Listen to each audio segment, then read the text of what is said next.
23 বছর পর অস্ট্রেলিয়ার মাটিতে বহু প্রতীক্ষার টেস্ট সিরিজ। এ প্রজন্মের কোনো ক্রিকেটার তো বটেই, পঞ্চপাণ্ডবের কেবল মাশরাফিরই অভিজ্ঞতা ছিল অজি কন্ডিশনে আভিজাত্যের ক্রিকেটে খেলার। অবশেষে সেই আক্ষেপ ঘুচতে যাচ্ছে শান্ত মিরাজদের। তবে ইনজুরির লম্বা তালিকায় সে উচ্ছ্বাস যেন অনেকটাই ফিকে। ইনজুরিতে আগেই ছিটকে গেছেন নাহিদ রানা। শরীফুল লিটন যে প্রথম টেস্টের স্কোয়াডে থাকছেন না তাও জানা গিয়েছিল আগেই, তাই তো দল ছিল অনেকটা অনুমেয়।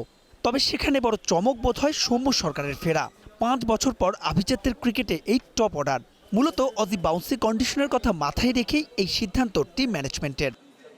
সৌম্যকে জায়গা করে দিতে বাদ পড়েছেন মাহমুদুল হাসান জয়। সবশেষ 6 ইনিংসে যার 50 মোটে একটা। তবে টিকে গেছেন সাদমান ইসলাম অনিক, আছেন তানজিদ তামিমও, মুশফিক মুমিনুল তাইজুল তো অটো চয়েস। অধিনায়কের আর্মব্যান্ড থাকছে শান্তর হাতেই। সহ অধিনায়ক ওয়ানডে কাপ্তান মেহেদী হাসান মিরাজ। এই দলে চমক আছে আরও, ফিরেছেন জাকের আলী অনিক। গত মাসে জিম্বাবুয়ে এ দলের বিপক্ষে ইমার্জিং দলের হয়ে 3 ইনিংসে 3টাই 50 আছে যার।